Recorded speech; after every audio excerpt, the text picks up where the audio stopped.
मेरे देशवासियों, तुम्हें सादर प्रणाम, झुककर प्रणाम।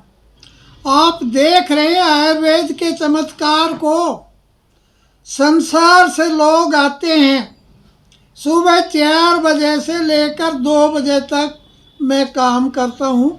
मेरा नाम है मास्टर ओम प्रकाश वैद्य ज्ञान तारा, जिसको जानता है भारत सारा।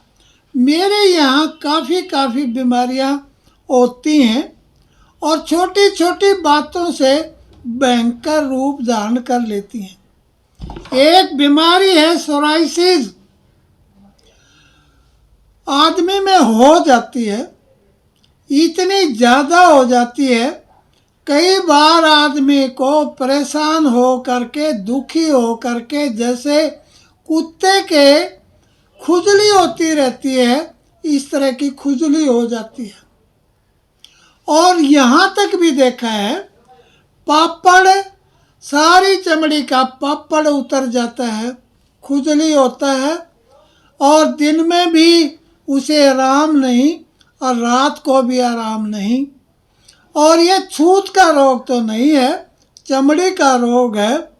और आपस में किसी को ये नहीं लगता ये क्या है सोराइसिस। सोराइसिस के बारे में बताने से पहले मैं संसार के व्यक्तियों को ये बता देना चाहता हूँ, उसका खून खराब हो गया।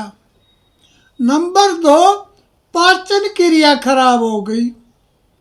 आप कितनी कोशिश करो, अगर खून को साफ नहीं करोगे सोराइसिस नहीं जाएगी, और पाचन क्रिया को साफ नहीं करोगे सोराइसिस नहीं जाएगी। जो वीडियो बनाने वाला है उसने मेरे को कहा है औषधि बताओ। अरे औषधि तो मेरे भारतवर्ष में है।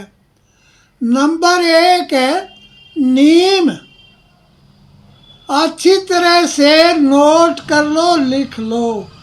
नंबर 2 क्या है? आंवला, जो खून को साफ करते हैं। नंबर 3 क्या है? बाइबडिंग।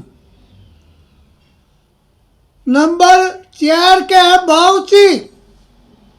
और नंबर 5 क्या है? हल्दी। मेरे देशवासियों, अगर आपने सोराइसिस को ठीक करना है, दोबारा दोहरा रहा हूँ, अच्छी तरह से लिख लो। इसमें क्या है? मैंने बताया नीम के पत्ते, ताजे पत्ते छाया में सुखा लो, 100 ग्राम हो। और आंवला कितना हो? 100 ग्राम हो। इलाज नहीं होगा, बीच में टोक देता हूँ।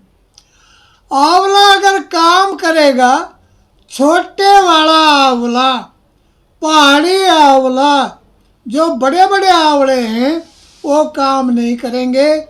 तो दोबारा फिर सुन लीजिए, नंबर 2 है आंवला छोटे वाला। नंबर 3 क्या है? बाउची है। बाउची हो 100 ग्राम। ये नहीं भाई, बाउची कम से कम पंसारी की दुकान में। मेरे देशवासियों, तीसरी चीज बताइए मैंने, बाइबडिंग। आयुर्वेद को दोष देते हैं।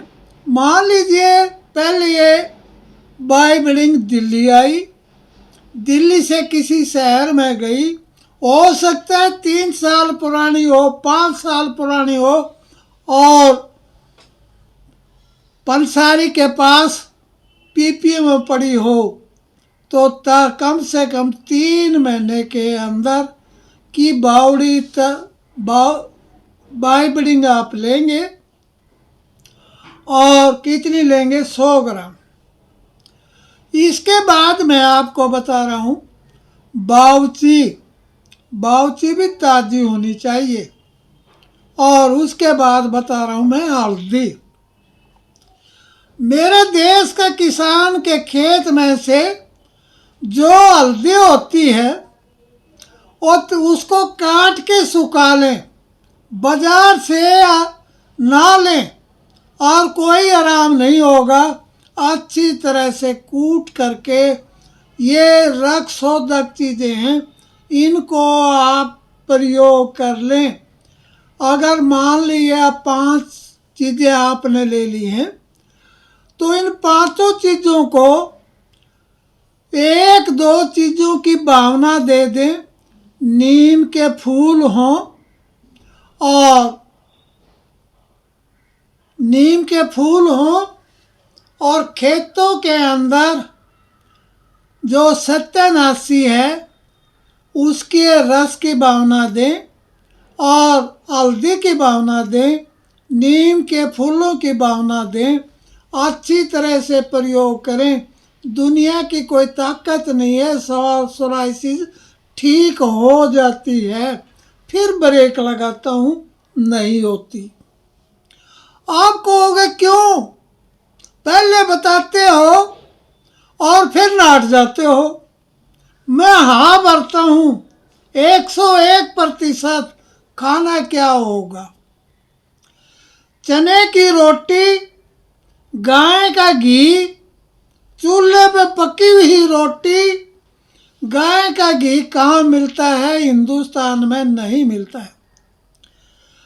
जो बिश्नोइयों का धाम है उसके आसपास के इलाके में जो गायें अच्छी तरह से देसी नस्ल की गाय हो, ठुआ हो खागड़ की तरह, उस गाय का घी हो और चने की रोटी और घी और पानी, 3 चीज़ों का परहेज को रखो। और माफ़ करना, 3 चीज़ खानी है और सभी चीज़ों का परहेज है। चना इस संसार का रक्त शोधक अन्न है और घी का तो कहना ही क्या है। ये बात मैं आपको बता दूं, फिर आपको समझा दूं। अगर चने की रोटी, साबुत चने को अच्छी तरह से हल्का मोटा आटा बना लें। हमारे के अनाज को क्या करते हैं? शुद्ध करते हैं। इस अन्न को कैसे शुद्ध करोगे? अगर सूखी रोटी खाते तो अन्न शुद्ध नहीं है। अब मेरे देशवासियों, अगर गाय के घी से रोटी चौपड़ लेते हैं, अनाज क्या हो जाता है? शुद्ध हो जाता है। सोराइसिस किन व्यक्तियों को ज़्यादा होते हैं? जो घी का प्रयोग नहीं करते, नकली घी खाते हैं, डालडा घी खाते हैं, मिठाई में या सब्जी में रिफाइंड का प्रयोग करते हैं, उनको सोराइसिस ज़्यादा होती है। सोराइसिस के लिए तेल बनाते हैं।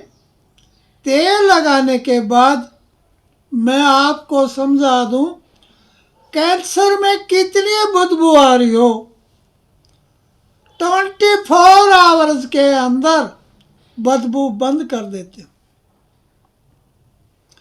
सोराइसिस को जितने भी पापड़ पड़ते हों, हम लगाने के बाद हमारी चमड़ी से जो झड़ के क्या पड़ती है, चमड़ी पड़ती है, वो बंद हो जाती है।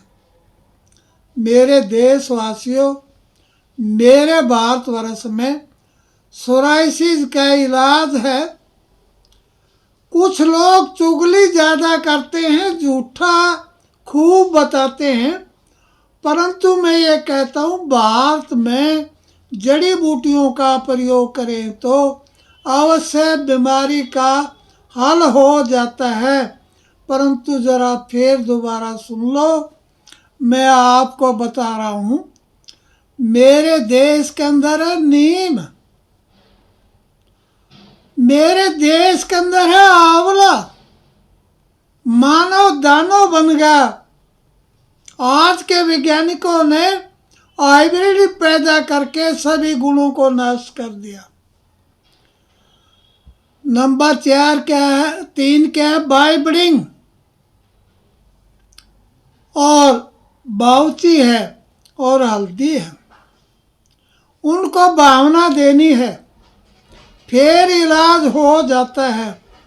अगर नहीं होता है तो हम आपको गारंटी देंगे, कोर्ट में लिख के देंगे भाई भारतवर्ष के अंदर इलाज तो है, परंतु उसका इलाज कौन करे? कोई मेहनत करता नहीं। अगर मेहनत करता है उसके कोई दाम देता नहीं। तो सोराइसिस कोई लंबी चौड़ी बीमारी नहीं है। मेरे भारतवर्ष में ये कुछ रोग हैं, अच्छी तरह से ठीक हो जाते हैं, परंतु उनकी दवाई बनाने के लिए कोई तैयार नहीं है। सोराइसिस का बहुत अच्छा इलाज है, 101%। परंतु समाज के अंदर ये वैद्य हकीम काफ़ी लोग क्या करते हैं, अपने लोगों का या हमारे जैसे लोगों का क्या करते हैं, कमेंट गलत लिखते हैं, चाहे उन्हें दवाई ली चाहे ना ली हो। उनका काम है विरोध करना, परंतु आके मिले, हम आपको सुंदर शरीर बना के देंगे। सोराइसिस के बारे में मैं क्या कहूँ। मेरे पास मेरे ही जिले में नरवाने के पास एक गांव से एक सोराइसिस की बेटी आई। बेटी देखने में इतनी सुंदर थी, उसका पति कहने लगा मैं इसको तलाक दे रहा हूँ। अरे भाई तलाक तो दे रहा है, इसका क्या कसूर है? बोला ना जी मैं तलाक दूंगा। अगले ही दिन लड़की वाले मेरे घर आ गए। वो कहने लगे जी इस दुनिया में कोई इलाज है? मैं कहता हूँ इलाज है। लड़के वाले तलाक देने के लिए तैयार है, एक बार आप चल पड़ो, खर्चा हम देंगे और आपको दुगने पैसे देंगे, मेरी बेटी की इज्जत बच जाए। और उसके एक बच्चा भी था। लड़की का बाप रो रहा था। मैं चला गया। मैं कहने लगा भाई साहब आपने सामान तो उठाना है, लड़का नहीं मान रहा है, तलाक की बात कर रहा है। मैंने लड़के पक्ष के सामने हाथ जोड़ा, अरे भाई साहब 1 महीना तो दे दो, दवाई तो 3 महीने खानी पड़ेगी। वो कहने लगे ठीक है, आपके कहने से मैं तलाक नहीं देता। मैंने पूरी मेहनत की, अच्छी तरह से उसको दवाई दी। 1 महीने में लड़की काफ़ी सुंदर थी, परंतु उसकी चमड़ी भी सुंदर होगी, मुंह भी सुंदर हो गया। मैंने लड़के से कहा क्या बेटे तलाक दोगे? बोला जी नहीं। 3 महीने दवाई खिलाई, लड़की कमल की तरह खिल गई। और मैं इस बात का दावा करता हूँ, प्रणाम करता हूँ, सोराइसिस कोई लंबी चौड़ी बीमारी नहीं। प्रणाम प्रणाम प्रणाम।